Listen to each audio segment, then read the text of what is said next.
Welcome. This is Tampa Home Talk.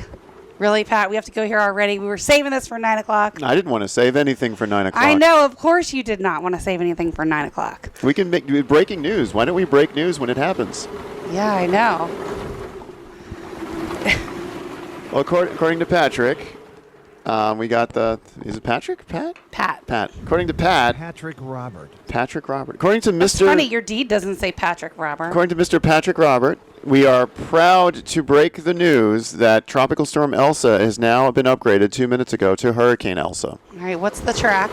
The track still has it. Now, this is an interesting storm, and you got to keep in mind that this is an interesting storm because it's doing things they don't typically do. Typically, storms do not move this fast when they are in the at least East Atlantic, so it is moving really fast.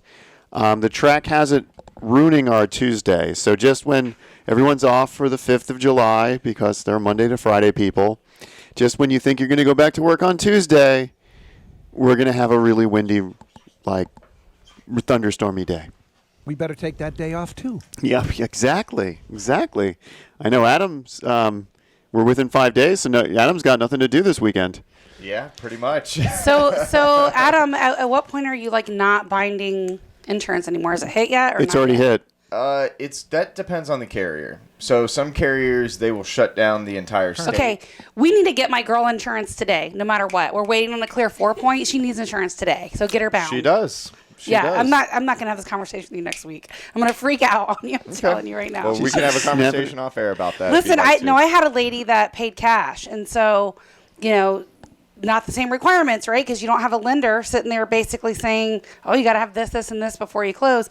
Waiting on a couple items on the 4 point, Leo, to be cleaned up that I think are done. So we got to get that my now. car broke down in Orlando yesterday. Supposedly I had a razor blade that was stuck in my tire. I don't care what happens. There's got to be a carrier rate and insurance. So maybe we literally send Adam in the other room to get her bound so that she's not without anything. Track us back to the hurricane for a second. So this storm's doing stuff that let's hear about the weirdness. Yeah. Hurricanes don't typically do. Thank you, Pat.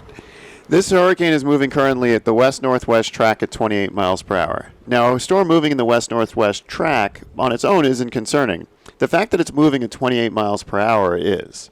That's pretty quick for a storm, isn't it? Especially in the East Atlantic. Usually storms around this time are moving anywhere between 6 and 10 miles per hour. The faster ones, quote-unquote, are 15. So one of two things is going to happen with this storm. Rapid intensification. That's what I'm hearing. Rapid intensification is the current new trend of these storms. Now, if it rapidly intensifies after it passes Cuba, it's going to slow down. Well, Cuba always slows it down, doesn't it? Well, Cuba usually harms these storms, but it's moving so fast it might actually not get shredded by Cuba, which means it's going to pass Cuba on Monday, and then it's going to slow down and get stronger. If it does that, instead of passing us between Tuesday and Wednesday, it's going to pass us between Wednesday and Thursday, which means that you're actually looking for impacts of the storm starting on Monday and lasting through Thursday. Oh, boy. And that's going to be a little bit different than they're currently forecasting. But if I had to put my money on the current trends of these storms, I'm thinking more along those lines. It's going to maintain the speed, then all of a sudden it's going to hit that warm jet stream water, and it's going to come not to a screeching halt, but it's going to probably drop from 20, 25 miles per hour in distance speed down to about 10 to 15.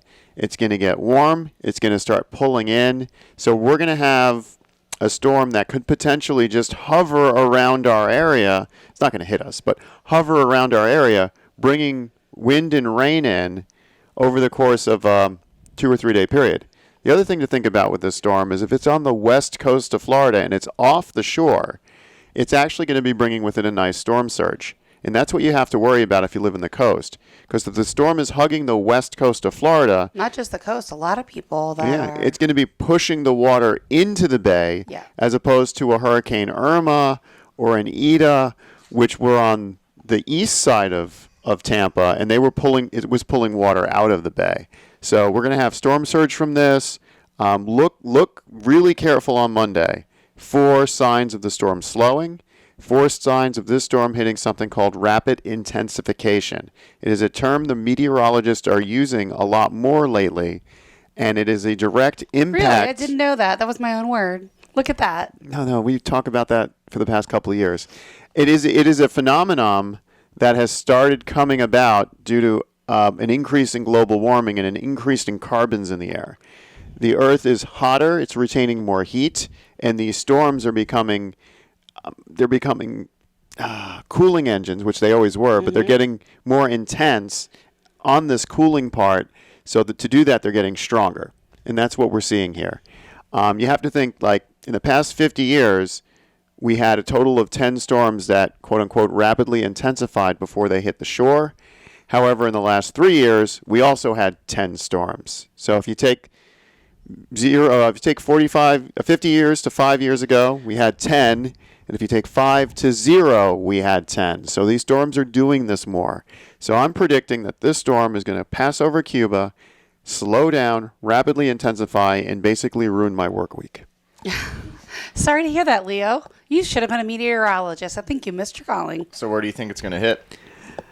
Well, where's one of your models right there? I mean, this thing, when it rapidly intensifies, it's not going to do this where it's going to show it's going. Currently, it says 2 a.m. Tuesday. It's in Naples. 2 a.m. Wednesday. It's just north of Tampa, hitting Crystal River. Right around the I don't see it doing that. If it's going to rapidly intensify, it's going to be stronger. It's going to resist the land. So it's going to skirt the coast. I think it will sit and go due north. That's what I thought. It's probably going to end up closer to The edge of Florida on the left side. We'll say it won't. I don't think it would be as far as East Alabama. I think it's going to be in this little armpit area, where Florida kind of does that. Makes that little. Make that little bump up. Yeah. Yeah, it's looking more like that. I get. Is that Perry? I thought that Perry was still south of there. No. It's like it's in that In little that area. Yeah. So, again, sorry to hijack your first segment, Katrina, but I know, right? Breaking news! It just got upgraded. I walked in. 75 miles an hour right now. He's like Elsa, Elsa, Elsa, Elsa. That's all I heard. I'm like, okay, we had an outline here, so. Yeah, but We're gonna try to sometimes follow when news breaks, we have to fix it, and to fix it, we have to go off outline. I guess we won't be able to use this show again as a rerun. Just kidding. There's 4 We don't ever segments. use these shows as a I know rerun. we don't. Every once in a while, we had one that we did as a rerun, but we almost always do everything live. Or I love rerunning pre-record. these shows. I love listening to a show from 2 years ago and saying I was right about the hurricane. Well, next week's pre-recorded, so if we're not talking about the hurricane, that's why. Oh, I won't be here next week either. It's pre-recorded. Awesome. So You if know, we're it's really sad. It's going over some of those really small islands right now because it's 20 miles southwest of Barbados. It means it's right in line with beautiful St. Lucia, St. Vincent, the Grenadines and Grenada. I mean, that's just. I gonna love be- St. Lucia. It's moving Those are so small fast ones. at this point in time, they're not going to be impacted much. I mean, Oh, good. The construction down there is concrete shells. The construction here is let's have a concrete base with a wood top. I mean, down there it's all concrete, so their buildings are better for these. They have to be because yeah. they're in the middle of nowhere. But something to keep in mind, if you've got a storm with 75-mile-an-hour winds moving at 30 miles per hour, that could be sustained winds up to 105 miles per hour. So this storm is actually stronger than it looks. We have a ton of new people moving here from other areas.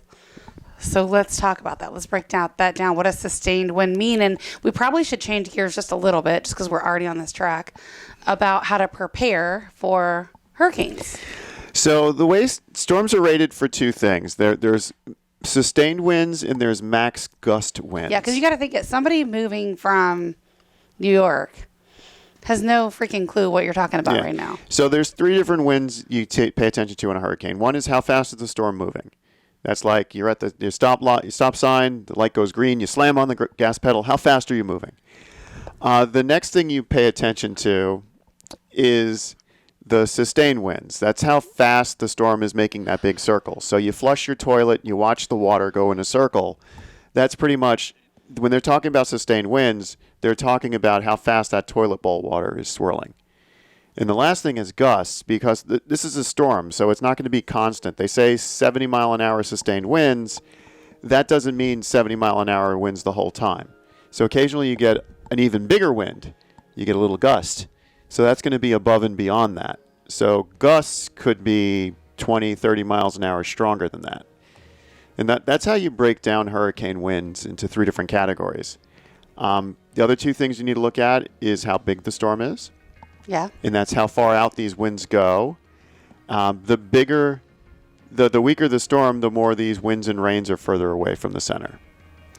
And Yeah, that's where a lot of the damage is. It's not in the eye of the storm. It's on those outer bands close to the eye of the storm. So, and then outward from there. All right.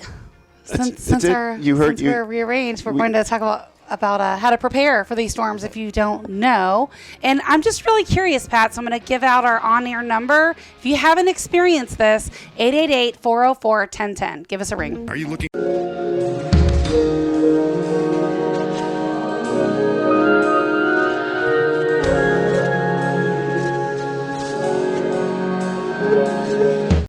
Welcome home. This is Tampa Home Talk. I'm Adam Talley with Talley Insurance. We are talking all about Hurricane Elsa this morning. Hopefully she doesn't ruin our 4th of July plans here, and hopefully she Let me tell you, stays away from us.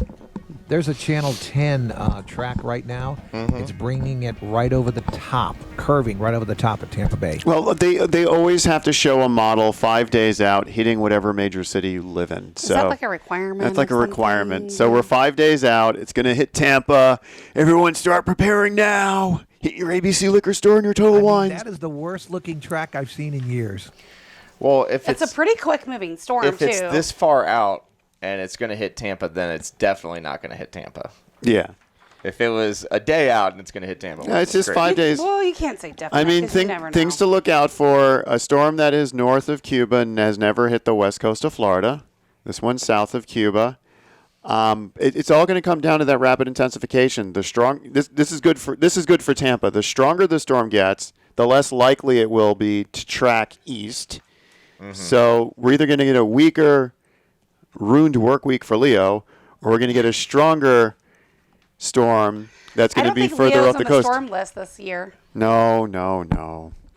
But that's so that's why it's very important to pay attention to many moving parts. And then, as I was telling Adam during the break, the European model right now, on the spaghetti monster model they call them, because there's like 12 or 15 different models. It's interesting, I think, how many different models show different directions. They are. The European one has been the most accurate over the past couple of years, and I think it needs to be tweaked. I think they actually need to add a rapid intensification subset to the European model. Create a new model, and then you will have the most accurate hurricane predictor. By the way, the millibars right now are at 995. So that's important to watch, too. From a pressure standpoint. What are the millibars? Let's explain that. Okay, so atmosphere is 1 atmosphere or 1,000 millibars or 1 bar.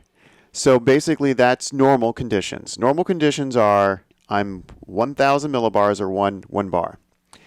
And if you're Pat, you're at 1 bar at Friday every time. It's the same bar. Yeah, it's the same bar. So different bar. So what a hurricane does, it's a low pressure front. And by a low pressure front, that means that it's lower than the normal atmosphere because, again, we're trying to cool the earth through these storms. So it's lower pressure, lower temperature as it moves along. So the lower the pressure, the stronger these storms get. So if it's hovering around 1 atmosphere, one bar, it's not really that. It's not organized, it's not strong, it's not going to be well defined. But as that pressure starts to drop, that's when it starts to get stronger. And if you look at the strongest storms on record, Hurricane Georges, Irma, all of these storms, I mean, their pressures were like 899 to 923 millibars. So this one 4 hours ago was 1 bar, and now it's slightly under 1 bar. So again, it's not that organized of a storm, and it won't be unless it hits some warm water and decides to all like shrivel in. Well, the Gulf is pretty warm right now, so we'll see. All right, let's talk about what you need to have on hand if the storm does come. So being that we're officially in July, it's probably a good time to have a lot of the stuff already ready to go. So let's chat about what some of those things are. Top of the list, water. Yeah. Have plenty of water. So, Leo? This is ironic considering the storm mostly dumps water on us. Yes, but you need like your bathtub full of water so that you can flush your toilets and goodness gracious if you have to bathe, which could happen. And if you needed any water for drinking, you should have, a bunch of water boiled on the stove wouldn't hurt either. If you have like a big lobster pot, we could boil a bunch of water and have it handy, because the chances are power can go out for a while. So you have to be ready. And then have a bunch of drinking water. So everything from gallons of water to the 5 gallons to regular drinking water. Yeah, I mean, people should be drinking anywhere from a half gallon to a gallon a day of water normally. So that's kind of like if you have a family of 3, you need to have basically 3 gallons of water for a day for 2 weeks. Yeah. So the emergency supply list we're going off of is FEMA's list. Some of this stuff obviously can be a little bit extreme. So I would say like the urgent ones, of course, would be water, extra cell phone batteries that are already charged. If you have like the power banks, that would be ideal. This is one that I bet you most people don't have. Oh, the radio? The battery powered regular radio. Because think about it. You mean my satellite radio is not going to work during the storm? Good chance it won't. Yeah, it's important to have a battery-powered or hand crank. Where do people find a hand crank radio? Yeah, I don't know about that one. That's what FEMA has on their list, but maybe Pat George can they probably. do I have exist. one I in my just, shed. I had one in the mid what is a hand crank radio? That's just what powers it on the back. Like you have a little thing, you wind it up like this, and that like generates the and power. You have one of those? I had one like in 2005. And did it play music from the late 1800s? No, it's not that. It's, AM, FM it's radio was a little bit generator. more prevalent back then, my man. I can guarantee you Pat has a hand crank radio. I do. I have one in my shed on the side of my house, but it's pretty new. I bought it like 2 years ago. That's a CB and you just radio. crank it up. It's a what? That's a CB radio. You can talk to truckers No, with it's not. It's a radio, and it has a weather channel on it. And you just crank it and crank it and crank it, and it go. It'll play for 15, 20 minutes. All right. Flashlights are on the must list with batteries. Flashlight. And a lot of people will try and double down and use their cell phone as their flashlight. Not a good plan. Not a good plan. This is where you actually need to probably have that kit and not try to use your phone for everything. Right. I have flashlights all around my house. I actually have to go through and see which ones are still working. You need batteries, I need to go through my probably. camping box and make sure all the stuff is not in my, I'm going to steal Adam's insurance tip of the week right now for a second. Go for it. Now, what you should be doing, since everyone's got a long weekend of some sort, they're either off on Saturday because they work on Sundays usually, or whatever. You're either off Saturday or Monday, or you have Sunday off. Extra day. What you should I think a lot of people are already going to be off Monday for the holiday. What you should be doing this weekend, take an hour. This is your Adams and Tally's insurance tip of the week. And you probably should do that today, not this weekend. Take an hour and take a series of photographs of the outside and the inside of your house. Even better, help Leo out. Take a series of photographs of your roof. It would be awesome if you could show me your roof right before this event hits, and then right afterwards we can actually see if it was storm damaged. But your insurance tip of the week is make sure you take a series of photographs around the inside and outside of your home. In the chance that your home is damaged by the storm, you'll have recent new photographs of the items that could be damaged. Am I right, Adam? Yeah. No, and if possible, make sure, especially on things like electronics, take a picture of the back that has the serial number. Easiest way to track it. Helps with the replacement cost, for sure. If you have it. All right. And first aid kit is on this list, too. That might seem odd or obvious, maybe, but Obvious, first I aid would kit think. definitely should be on there. Every house should have one of those anyway. They should. A couple things that I think are a bit of a stretch because people are going to hunker down in their home would be a whistle. But it's not just It's a signal for help. Well, I think that's it's a whistle. So let's say a flood comes, like happens in New Orleans and stuff, and now you're on your roof and they're looking for survivors. The whistle is to get the attention of somebody coming by, But- or the people that did not leave when they should have. so I can whistle loud enough with my hands. I this wouldn't need whistle that. though is a misnomer. It's not a whistle. It's a hurricane whistle. Oh. And I had I didn't know there was a hurricane whistle. I had one when I was younger, and it's loud. It's basically 10 times louder than a normal whistle. Oh, okay. Because you're trying to attract the attention of something off in the distance.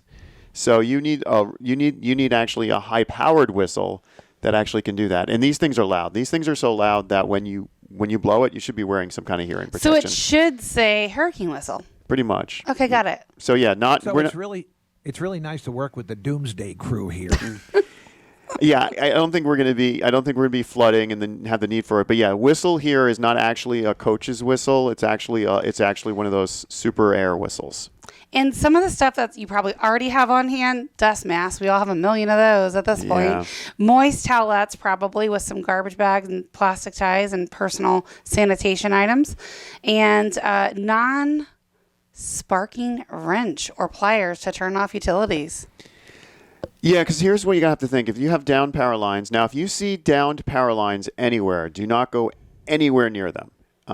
They might be alive, they might not, but don't wander around outside when there's been a storm. Yeah, not a good plan. Usually with downed power lines and puddles of water, that's a bad combo. So stay away from downed power lines. But you want the non-sparking wrench to turn off your utility box. I mean, in a bad storm event, you should just preemptively just turn your electric off. What about the liquor? Yeah, that's probably top of the list for most people. I think that's why us Floridians don't worry so much about the storms. Yeah, and good luck getting plywood. We already have a shortage of building supplies. Yeah, so. that's the fun part. Yeah, that's on the list too. But can opener. Can opener is important. You need to open those open MREs. Canned goods and local maps. You might not recognize the streets, and there's a chance your GPS won't work. Yeah, GPS probably won't work, and street signs might be down. I don't see this storm being that level, though. Well, this is just a general hurricane preparation list that you should have ready to be ready for any storm. And don't forget prescription medication, glasses, things like that you might need. We'll give you a few more things when we come back right after the break, and then we are going to go on to something a little bit more fun. We have a guest sitting here the whole time. We do, and she's hanging out with us a little bit. Our outline got a little bit rearranged thanks to someone. Breaking news. Hang tight. We'll introduce you to our guest when we come back in just a moment. Stick around.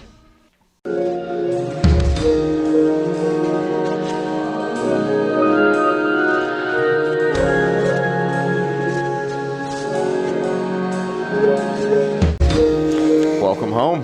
Welcome home. Tampa Home Talk. Welcome back. Hurricanes. Fun.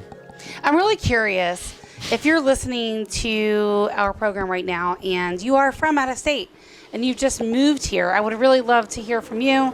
See what you think about the storms. Like, is it fear of the unknown? Are you all right with it? Have you been through a storm? Really curious about that. And we'll roll through this emergency supply list for the rest of the segment. But call our number here. If you don't want to talk, Pat can talk for you. 888-404-1010. Again, that's our studio call-in lines. 888-404-1010. Really curious if you just moved from like Chicago, New York, New Jersey, some of these other places our northern folks are coming from that have not been through like a hurricane season in Florida. Just want to know what you think. Get your general opinion. 888-404-1010. Give us a quick call. And so going through this list, obviously prescription medications. If you have little ones, infant formula and diapers, make sure you have that on hand, including pet food, water supplies for those four-legged little ones. But if you consider breastfeeding, you don't need to have formula. That's true, but you still need diapers. And important family documents, such as copies of your insurance policy. I would say you concur with that one, right? Oh, yeah. Adam? Identification, so keep your ID and everything ready to go. Bank records, any type of portable waterproof container is ideal. And put your COVID vaccine card in there. Yeah. Cash change, emergency reference materials such as first aid book or information from ready.gov. Okay, yeah, probably wouldn't see most people adding that. Sleeping bags and warm blankets. So they put this on the list because they assume the worst case scenario. If you have to vacate and you have to go to a shelter, you may need that sleeping bag, right? And complete change of clothes, including long sleeve shirts, long sleeve pants, sturdy shoes that you could walk around if there was a bunch of brush outside, and consider additional clothes if you live in cold weather, which does not apply here. Yeah. So what's usually smart to do is to take a backpack, like a school backpack, and prepare that for like, I'm leaving my house in an emergency grab and go. So it's got your documents in one area, it's got change of clothes, got your first aid kit, got your radio and your flashlights all in that bag, and some extra cell phone batteries. All fits in a backpack. You can get these backpacks with multiple compartments, so you can really make a grab and go bag in case, worst case scenario, there's a storm surge and you have to leave immediately. Grab your backpack, head out. That's really the best way to go. Not everyone's going to have the camping backpacks I'm talking about. I'm talking like sending the little one off to elementary school backpacks. Yeah, Spider-Man backpack. Spider-Man backpack. But that's the kind of backpack that you can load up with stuff. It's not going to weigh a lot. It's going to have your change of clothes. It's going to have first aid kit, flashlights, maps. You can put that battery in there. Battery packs for your phone. Yeah, that radio will even fit there because these radios are really small. That's the kind of thing I would recommend. Just have that ready to go. And if you're me, you have one at home and you have one in your car. So fire extinguisher is also on the list. Can you talk about this as it relates to a storm? Well, yeah. I mean, like I said earlier, with the down power lines, you get electrical surges. You can have arcing. Your house could be struck by lightning. So you can have all these different elements going on that could potentially cause a fire. And you could lose electricity, and you can be using a generator with a space heater in your house, which is a no. And then that can catch something. That is a no. Yes. Never, ever do that. And that's something that can catch other things on fire. So fire extinguisher is generally good. I mean, you should have a fire extinguisher in your house regardless. Anyways, okay? All right, so matches are on the list if you need any feminine products. Mess kits, which is odd, but paper, cups, plates, utensils, all that sort of stuff. Oh, mess Paper kits. towels. I heard meth. No mess. You should have your meth on there. You really want to turn that hurricane party up, paper and pencil. And then books and games for little ones. I think a lot of them get And adults. I get bored too. I remember one storm we had, like the kids were like, oh my gosh, this is terrible. The power is off. And I'm like, it's okay that your TV doesn't work. Can we like play a game or something? You know, but it's just interesting how they've always lived in this world. So they're like, Yeah, actually, when Ida passed in November, I kind of wanted to lose power because we were with a group of friends and we had all these like board games out and we had some cards and I had this envisionment of us sitting around with a candle, playing cards, having fun, but we never lost power. So do you ride out the storm in your 100-year-old house, or do you go to a more sturdier built structure? Well. Although it's 100 years old, so it's made it through. It's made it through all these storms. So, and it was rebuilt mostly after Irma. So thank you, Irma. Thank you, Irma. So Let me ask you. Let him answer the question. I would do two things. As part of my 100-year-old home, I do have a detached garage that was completely renovated and upgraded 2 years ago.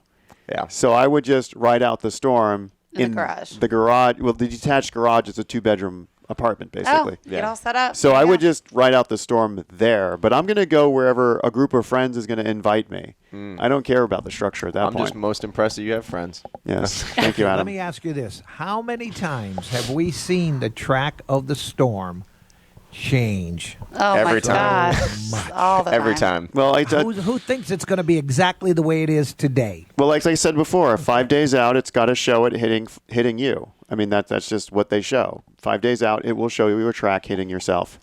If the storm rapidly intensifies, we're going to have a track showing it maybe hitting New Orleans. They love to go to New Orleans because the lakes light up. It's a little early for us to have it on this side, right? You know, we're September-ish, you know?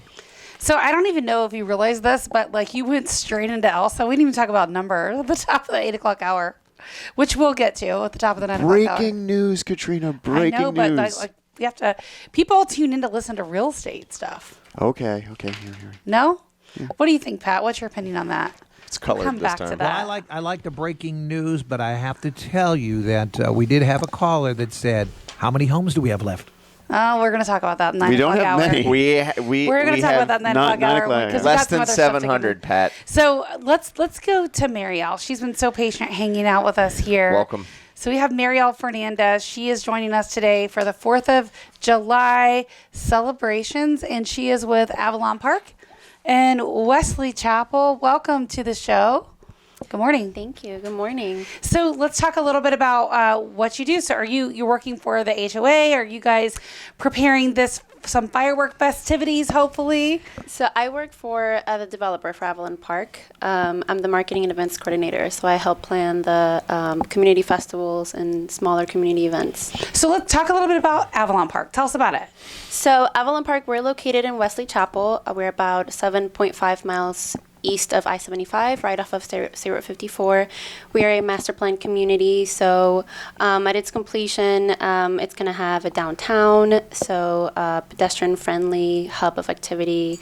We have single-family homes, townhomes currently for sale, and also apartments and senior living is in the plans in the future. Where are you guys in the building phase of that? Like, how many homes will that community have, and how built out are you? So we're entitled for 4,800 homes, and we are about 1,000 homes in. And we have a new builder that just came in, and they're doing another 1,000. Who are your builders in there? So currently we have Avex Homes and D.R. Horton. Okay. Who's the new one?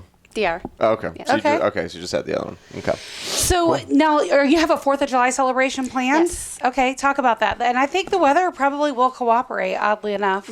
I'm hopeful.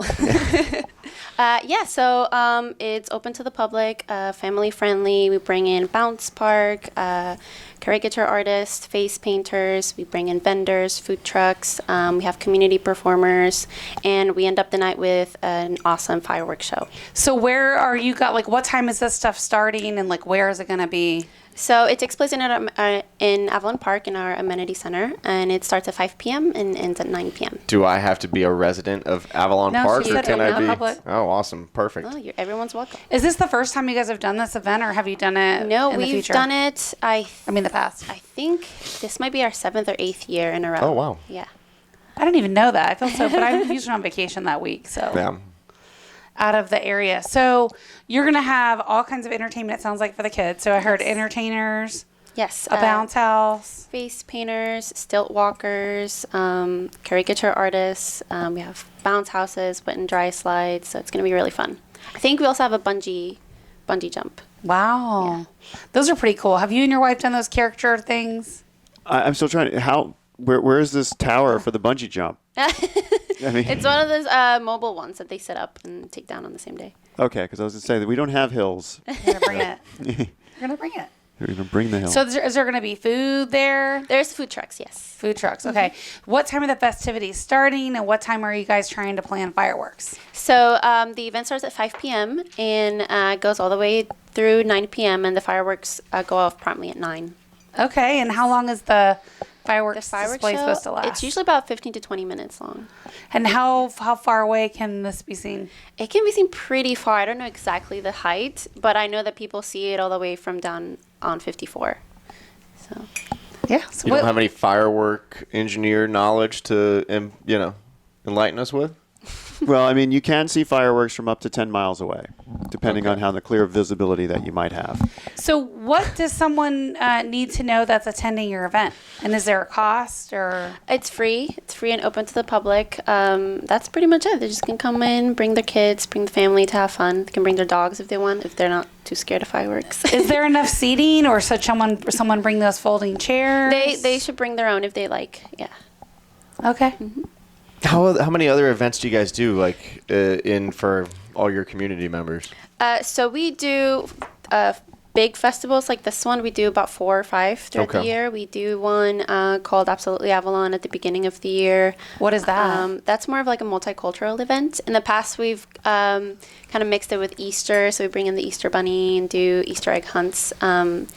What else do they do? You said it's a multicultural event, so Yes. what else? So we bring in different food trucks for different kinds of foods, Okay. performers, and stuff like that. So they're all kind of in the same vein with vendors and That sounds fun. and the community. Yeah, being it I want involved. to check that out. I want to get my face painted. And that's where, around March, April? Yes. And we also have a Halloween event, which we call Spooktacular. And then our Christmas themed, which is Avalon Aglow, and that one's also fireworks themed. That's pretty cool. I don't know why I've missed this, but I have. Yeah, how have Come you check missed us this? out. This is the, 7th year you're doing it? Yeah. Yeah. That's a long time. When did your community start? I remember seeing it, but I can't remember what year it was. We started, I've been with the company for 4 years, but they've been around since, I think they started selling around 2012. Okay. So it's been a while. When are you guys expected to wrap up the community in terms of development? So we're doing it by phases. We don't have an exact date. Depends on. There'll be how many phases? I don't know. Right now, I think we're on our second. Yeah, the Probably for downtown. someone a community that big, I would say at least 5 phases, maybe more. They probably have a master plan you can check out. Yes, they probably And do. if you're interested in checking out the master plan, you can text the word plan to 813-377-2775. That's 813-377-2775. Text the word plan so we can get a copy of the master plan. Well, when we come back, we'll talk a little bit more about Avalon Park. I'd love to know a little bit more about where some of your prices start. Sure. Stick around. This is Tampa Home Talk. We'll be back in a moment.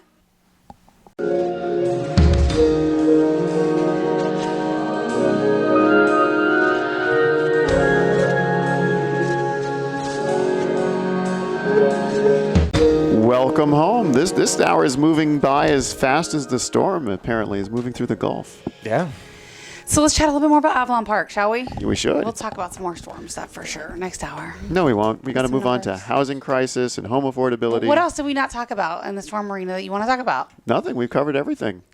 Don't forget a lifeboat. Well, I did hijack Adam's insurance tip of the week. He probably has a different one for us. He took it all over. No, How do you it's feel fine. about that? No, that's fine. I feel like we've kind of covered everything. I mean, we're kind of getting to the point. Today's the day. If you don't have it by today, you're SOL, and we'll catch you in a week. Well, here's a question for Adam for insurance. What should I do with my boat? With I don't your- have a boat, but what should I do with my boat? So that's a great question. Your boat should be insured. Now we do have some carriers that My boat's insured, right, Adam? it is. Now we do have some carriers that have hurricane haul out as a coverage. So like let's say you live in a like my parents, right? They live in Mirror Bay. They're on the water. They don't have a trailer to take their boat with them if they need to leave. So there's a endorsement with one of our carriers where they will come and take the boat for you. Is that on mine? Do you know? I don't believe it is, but you have a trailer, so you'd be fine. You could take it with you if it got serious. But yeah, so I mean, that's you got to look at all those coverages. I mean, it's especially if you're paying for the boat in cash, you don't have to have insurance. I don't know why you wouldn't, especially because it's very inexpensive. So, you know. Are there any boat docks in Avalon Park, man-made lakes, things of that nature? No. Don't think so. Not where that's located. Yeah. That would be nice, though. Yeah. Well, I mean, I don't know what they're putting out in Wesley Chapel. I mean, we got this, snow rink they're putting, or a ski lift thing? been Well, there. and they got don't they have one of those big Lagoon? pool things? Yes, the lagoon. You guys Yeah, talk they got about the lagoon. So, do you? yeah, I mean, asking the boat question wasn't completely out of the... No. There's no boats in the lagoon. No. Paddle boards, not Yeah. boats. What are the price ranges of the houses at Avalon Park? So they start in the mid 200s and go all the way over 400. Oh, wow. What's Okay. the inventory like actually available? That's a better question. So right now we have a single family and townhomes available. But are they actually available for sale? I know D.R. Horton is doing pre-sales right now. Yeah, they're selling dirt. Selling dirt. Selling dirt. But Avex does have Some inventory. available. Nice. It's rare. There's not a lot of that right now. So. I know they're going pretty quick. Are they building any spec homes, or are they just everything to be built? It's to be built. Yeah. So it's probably a good 8-9 month, maybe 10-month wait. Hey, that sounds like better odds than For trying to real. find a listing. I mean, Yeah. if you're trying to find a listing, it might take you 8, 9, 10. Pretty much. 10 months. It sounds like a good... At least Elsa won't blow it away. Yeah. That's true. It's just a pile of sticks right now. So shall we just go ahead and jump into the numbers? Yeah, we got Wait till the next we got this hour? lady, Yeah. here, lovely lady here for another couple of minutes. We should grill her for Avalon questions. Well, I guess no. What else does somebody need to know? Like in Yeah, you have- what's the big drawing point other than these wonderful community events? What brings people to Avalon? Food trucks. Well, that's part of the We event. do have food truck nights. Yeah. No, it's a lovely community, and it's very community center. I know I keep saying community, but it's Family it's very friendly, neighborly. schools are good. Yes, front porch. You can walk down the street and say hi to your neighbors. It's very. Are there very lovely CDDs in there? Yes. What do the CDDs run? Community development districts. district, Yes. I believe it's about 2,000, depending on the lot size. And do you know how long the CDD is? And is it debt or maintenance? I don't Debt know. portion or maintenance? You're not sure? I'm Okay. not sure. Okay. So what about HOA? Is there a separate HOA? There's also an HOA. It's 150 per quarter. That's not horrible. Yeah, it's doable. And then what are the amenities like there? And are you guys still building out amenities, or are they all done? Yeah, so, now that D.R. Horton is entitled for another 1,000 homes, they're going to be building another amenities in their subdivision. But we do have pools. We have 2 pools. One of them is 0 entry. We have hot tubs, playgrounds. There's a dog park, basketball court. Tennis courts? Not yet, but it's in the plan. It's in the plans. So Okay, we, good. we have 3 questions from some listeners that I need to ask real quick. Okay, I'll try my best. One, is the event free? Yes. Okay. Yep. 2, how much air do they put in the bounce house? I don't standard know, amount but of air. Yes, enough that you won't fall over. A professional amount of air will go into You're the not bounce allowed house. to go until there's a nap. How's that? And the last question, and these are questions from our listeners, so let's and the last question from our listeners are, what colors can I get my face painted? Oh, I don't know. Did you say face painting? Yeah, there will be Yeah. a face painting. I'm assuming it's the standard, tiger, butterfly. I'm assuming there at least will be red, white, and blue. Probably a lot of so, stars and stripes. yeah, a lot of stars and stripes, a lot of Yeah. red, whites, and blues. So what other amenities are still to be built? The tennis courts and what else? Yes. So I know that there's going to be another pool coming in. We have clubhouses. Gym? So, yeah. Is there a gym? There's there? not a gym right now. No. Is that in the plans, or do you know? Or it's still Not that to I know be of. developing? It's still to be developed, yeah. So when you get another builder that comes in like D.R. Horton, how does that work? Like, are they responsible for building all of their own, like clubhouse and pool and stuff, or is that part of the CDD fees to put that in? It depends. I think D.R. Horton is in charge of their own section, but in the previous amenities, the developer had a little bit of a say too. Well, yeah, because there's nothing built there, so they've got to get things started. Yeah. Yeah. So, and you said there are about 1,000 homes already built, and it's slated for about 4,500. Wow. 4,800. It's Yes. going to be a pretty good It's a sized big community. Yeah. Yeah. Do you guys think you're going to open it up for some other developers in the future? I don't know. Maybe. And then tell me, who's the developer of that? Avalon Park Group. And have they done any other communities? Yes, there is an Avalon Park in Orlando. That's our flagship community. So they're pretty much like 99% complete. So if you're ever over there, you want to take a drive down. It's going to be the downtown same, Avalon Park. similar. I was in that concept? community Yeah. 2 days ago. You were? Oh, there you Yeah. go. So tell me about it. What's the downtown area like? And It was a nice subdivision. Obviously, if I'm traveling out of the city, it's for some kind of litigation related stuff. This was storm related because they got hit pretty hard with the December storm this past year.